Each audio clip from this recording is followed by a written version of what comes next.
Iran का नया राष्ट्रपति निकला आतंकवादी। ईरान के नए राष्ट्रपति रईसी पर है 30,000 राजनीतिक हत्याओं का आरोप। ईरान के नए राष्ट्रपति मिलते ही बढ़ गई है इजराइल की टेंशन। अमेरिका भी हो गया है चौकन्ना। ईरान में एक तरीके से हम कह सकते हैं कि नया युग शुरू हो चुका है। बड़े कम वोट मिले हैं, लेकिन इसके बावजूद राष्ट्रपति बन गए हैं। सर्वोच्च नेता अली खामनेई के संभावित उत्तराधिकारी भी रईसी हैं, जिन पर 30,000 राजनीतिक हत्याओं का आरोप है। अब उनके नए राष्ट्रपति बनने के बाद मिडिल ईस्ट समेत कैसे उनके दुश्मन देशों के लिए एक तरीके से मुश्किल हो सकती है। क्या वाकई में ये टेंशन बढ़ाने वाली खबर है उनके दुश्मन देशों के लिए?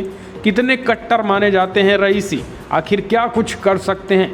इजराइल की आखिर क्यों टेंशन बढ़ गई है? अमेरिका चौकन्ना क्यों हो गया है? और भारत के प्रधानमंत्री और राष्ट्रपति रामनाथ कोविंद ने बधाई दी है, और बधाई में क्या कुछ कहा है। तो दोस्तों, आपको बता दें कि दरअसल ईरान में एक तरीके से लोकतांत्रिक मूल्यों को बनाए रखने की वहाँ पर भी चुनाव हुए, और चुनाव में सर्वोच्च नेता अली खामनेई के एकदम करीबी माने जाने वाले रईसी इस समय जीत दर्ज कर चुके हैं और ईरान के नए राष्ट्रपति के रूप में हो चुके हैं। लेकिन उन पर 30,000 राजनीतिक हत्याओं का आरोप लगा है।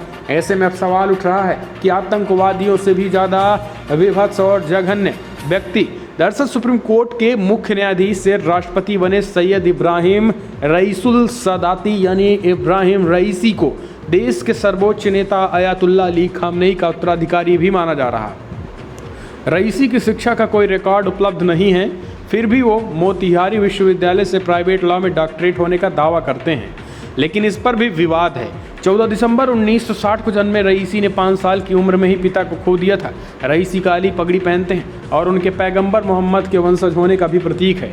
हालांकि चुनाव अभियान के दौरान रईसी ने ईरान के पहले सर्वोच्च नेता अयातुल्ला खामेनेई व मौजूदा नेता खामेनेई समेत 1979 की क्रांति के नेताओं व पिछले साल इराक में अमेरिकी हमले में मारे गए मेजर जनरल कासिम सुलेमानी के साथ अपनी तस्वीरें वाले पोस्टरों का खूब इस्तेमाल किया था, जिन्हें कट्टरपंथी मतदाताओं का समर्थन मिला और वो देश की आर्थिक बदहाली के लिए भ्रष्टाचार को वजह बताते रहे हैं।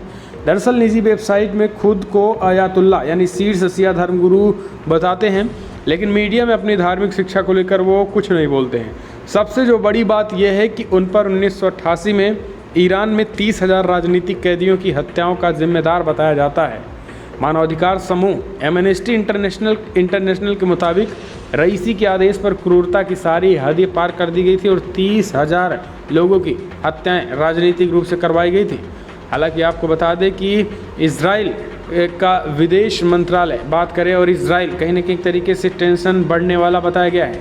इस बीच आपको बता दें कि फिलहाल प्रधानमंत्री नरेंद्र मोदी और राष्ट्रपति रामनाथ कोविंद ने इजराइल के ईरान के नए राष्ट्रपति को बधाई दी है। राष्ट्रपति रामनाथ कोविंद ने लिखा है ट्वीट करके, उन्होंने एक तरीके से बड़ी बातें कही हैं। ट्वीट करके उन्होंने कहा है कि फ़िलहाल मुझे विश्वास है कि आपके नेतृत्व में हमारे करीबी और गर्म द्विपक्षीय संबंध बढ़ते रहेंगे। पीएम मोदी ने भी ट्वीट करके एक तरीके से नवनिर्वाचित राष्ट्रपति इब्राहिम रईसी को बधाई दी और कहा है कि वो भारत तथा ईरान के बीच संबंधों को और मजबूत बनाने के लिए उनके साथ काम करने को लेकर उत्साहित है। पीएम मोदी ने ट्वीट करके कहा है कि भारत एवं ईरान के बीच संबंधों को मजबूत बनाने के लिए उनके साथ मिलकर करने के लिए हम उत्सुक हैं। तो पीएम मोदी और राष्ट्रपति ने बधाई तो दे दी है, लेकिन अब इजराइल और अमेरिका कैसे टेंशन बढ़ गई है, इजराइल की और अमेरिका कैसे चौकन्ना हो गया है। सऊदी अरब समेत मिडिल ईस्ट देशों के लिए ईरान के नए राष्ट्रपति कितने खतरनाक साबित होंगे, वो हम आपको बता ही देते हैं। दरअसल इजराइल की टेंशन क्यों बढ़ रही है, इस बात को भी आप समझिए। इजराइल और ईरान लगातार आपस में टकराते रहते हैं और कहीं ना कहीं ये बात किसी से छुपी नहीं है।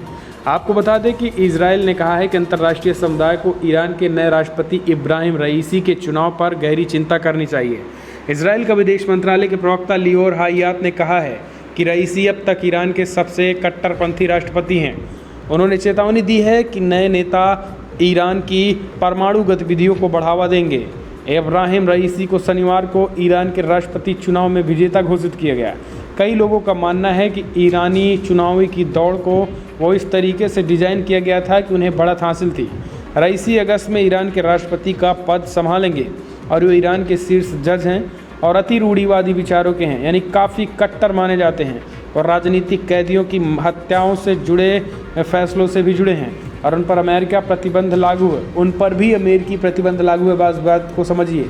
ईरान के सरकारी मीडिया में प्रसारित एक बयान में रईसी ने कहा है कि मैं एक ईमानदार, मेहनती, क्रांतिकारी और भ्रष्टाचार विरोधी सरकार बनाऊंगा। हालांकि आपको बता दें कि जिस तरीके से इजराइल ने चिंता जाहिर की है उनकी कट्टरता को लेकर, उससे कहीं न कहीं इजराइल चिंतित जरूर है लेकिन डरा नहीं है, क्योंकि इजराइल ने भी स्पष्ट कर दिया है कि ईरान में कोई भी राष्ट्रपति बने, लेकिन अगर वो आतंकवाद को बढ़ावा देगा और ख़ास करके परमाणु कार्यक्रमों के साथ छेड़छाड़ करेगा तो उसका करारा जवाब दिया जाएगा। दरअसल ईरान और इजराइल के बीच लंबे समय से युद्ध चल रहा है और इसमें दोनों ही देशों ने एक दूसरे के खिलाफ जवाबी कार्रवाई की है, लेकिन अभी तक दोनों ही देश पूर्णकालिक युद्ध से बचते रहे हैं। हालांकि हाल ही में महीनों में दोनों देशों के बीच तनातनी बेहद बढ़ गया था। दोनों देशों के बीच परिस्थितियां बेहद जटिल हैं, लेकिन तनाव की एक बड़ी वजह ईरान का परमाणु कार्यक्रम भी है।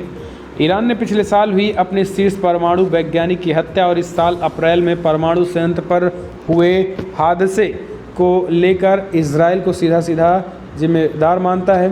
पिछले साल भी अपने शीर्ष परमाणु वैज्ञानिक की हत्या हुई थी और इस साल अप्रैल में परमाणु संयंत्र पर हुए हादसे के लिए इजराइल को ही जिम्मेदार मानता है। वहाँ इजराइल का मानना है कि ईरान का परमाणु कार्यक्रम पूरी तरीके से शांतिपूर्ण उद्देश्यों के लिए नहीं है।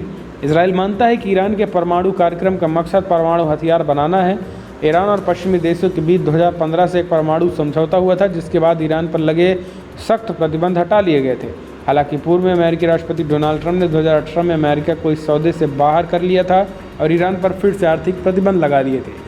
नए राष्ट्रपति जो बाइडेन की सरकार अब फिर से समझौते में शामिल होने का रास्ता निकाल रही है। हालांकि आपको बता दें कि अमेरिका स्वयं इस बात को मानता है कि जो नए नवेले राष्ट्रपति बने हैं वो काफ़ी कट्टर हैं। यही कारण है कि अमेरिका उन पर भी प्रतिबंध लगा चुका है। दरअसल प्रतिबंध सख्त किए जाने के बाद ईरान ने भी अपना परमाणु कार्यक्रम तेज कर दिया है। ईरान इस समय अपने अब तक के सर्वोच्च स्तर पर यूरेनियम संवर्धन कर रहा है, तो इसलिए परमाणु समझौते को लेकर ईरान और इजराइल के बीच टकराहट बढ़ गई है। हालांकि इस बीच राष्ट्रपति बनते ही इब्राहिम राइसी ने सऊदी अरब को एक तरीके से दोस्ती का पैगाम भेजा है। मिडिल ईस्ट में अब वो अपनी पकड़ मजबूत करना चाहता है, खास करके मुस्लिम देशों में पकड़ मजबूत करना चाहता है और मिडिल ईस्ट में वो और कहीं ना कहीं इजराइल को साइड लाइन करके मुसलमानों के साथ एकजुट मुस्लिम देशों को करने की तरफ बढ़ रहे हैं, क्योंकि काफ़ी कट्टर नेता बताए जाते हैं। ऐसे में जाहिर सी बात है कि मुस्लिम कंट्रीज़ को साथ लेकर चलने की कोशिश करेंगे ताकि बाकी देशों को इग्नोर किया जा सके। राष्ट्रपति बनते ही इब्राहिम राइसी ताबड़तोड़ एक्शन लेने भी शुरू कर दिए हैं। परमाणु जगीरों से लेकर रक्षा समझौते तक कई फैसले अभी तक ले चुके हैं। तो दोस्तों फिलहाल बड़ी खबरों में इतना ही, लेकिन जिस तरीके से इन पर ही स्वयं 30,000 राजनीतिक हत्याओं का आरोप है, इसको लेकर कैसे देखते हैं, कमेंट के माध्यम से आप अपनी राय देना ना भूलें। और अगर आप चाहते हैं कि भारत और ईरान के बीच दोस्ती इनके नज़रिए से कैसी होगी, अगर वो आप भी देखना चाहते हैं तो कमेंट के माध्यम से सुझाव दें। इस वीडियो में इतना ही। जय हिंद, वंदे मातरम।